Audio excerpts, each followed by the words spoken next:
What's up, everybody? This is Trey Biddy with HawgSports.com coming to you from Donald W. Reynolds Razorback Stadium following Arkansas's 33-21 win over the Ole Miss Rebels.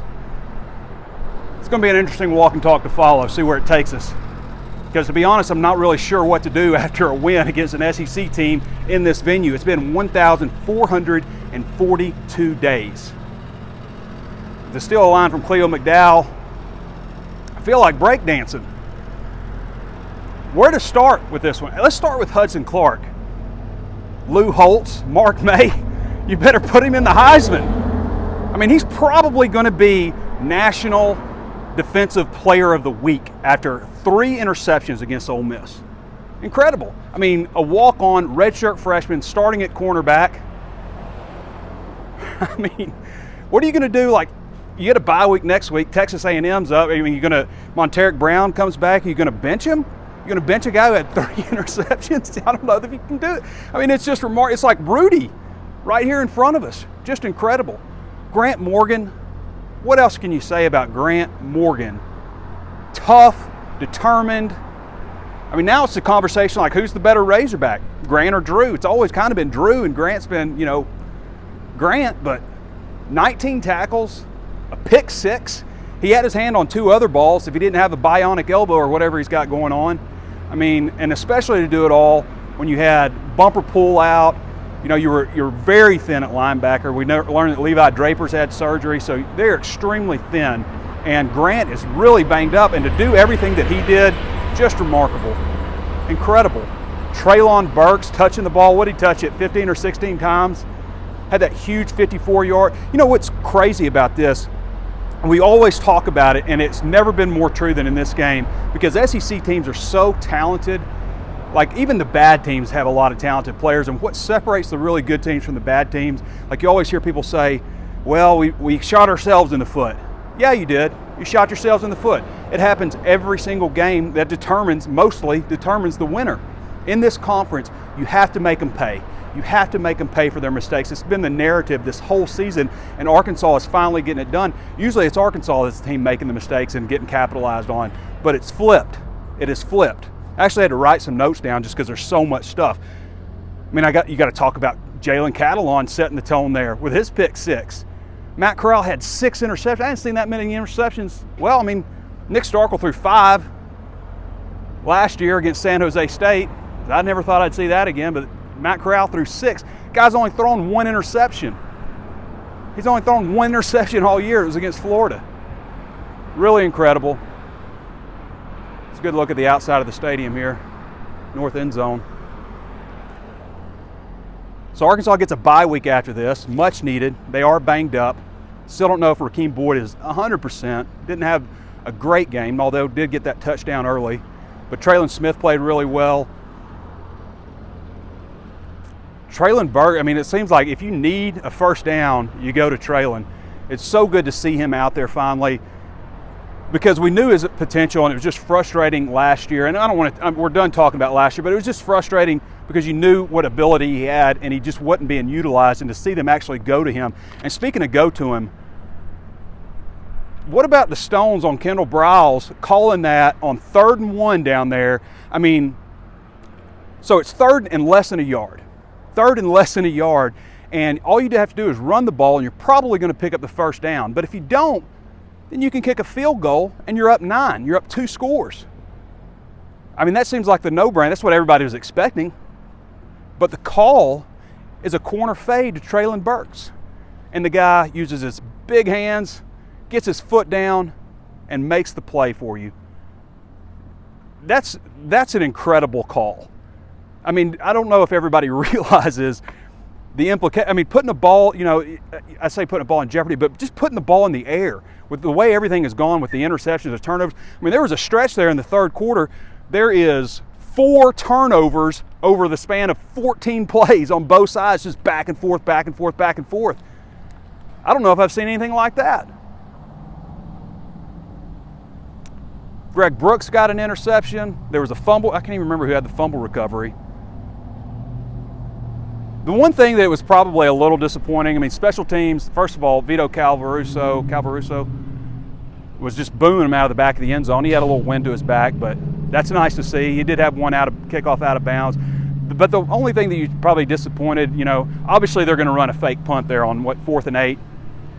Was that the fourth? That was fourth quarter. I mean, they're going to run a fake punt. They ended up picking up 46 yards. But you had, okay, so this was the third quarter. I wrote it down. Over 14 plays. Lakia Henry stripped Franks. Brooks had an interception. John Hayes had a pick. Hudson Clark had interception number 2. I mean, just back and forth, back and forth. Ole Miss only had 442 yards. That sounds like a lot, but for a team that's putting up like 650 or something ridiculous. Arkansas had a penalty on their jet sweep play that they ran, which makes them 0 for 6 on jet sweep, reverse, end around type plays. I still can't get over all the turnovers that Arkansas forced and how Arkansas is getting it done in this day and age when teams are just up-tempo, spread, attack, running screens against you. The NCAA won't make any kind of penalty for running screens. I mean, it's indefensible. All this stuff, every rule that has been made favors the offense.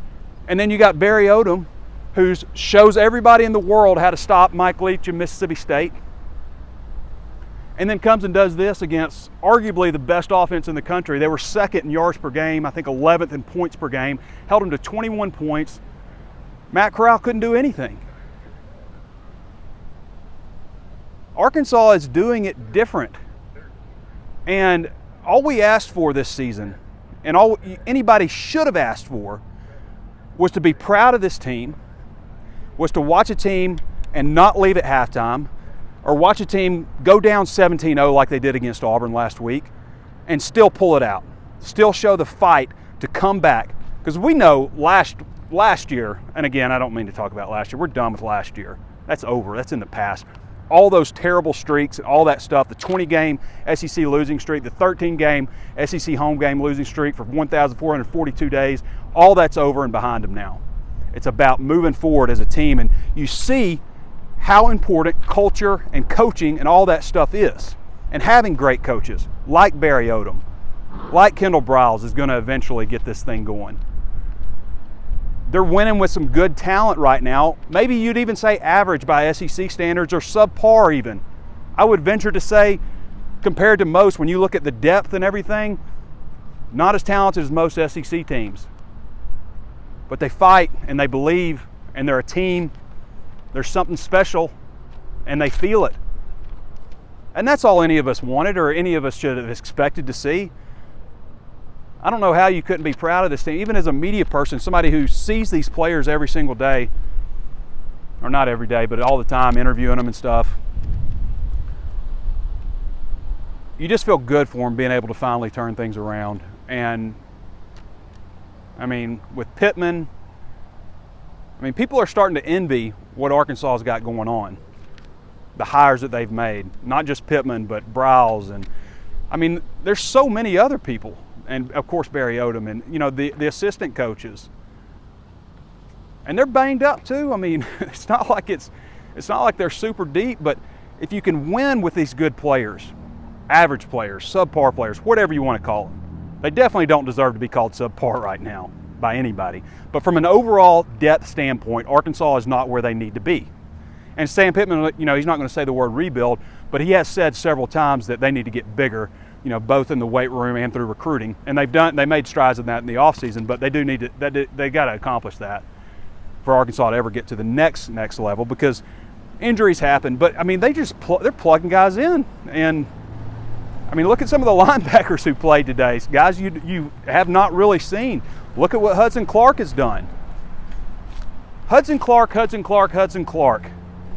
Dude, amazing.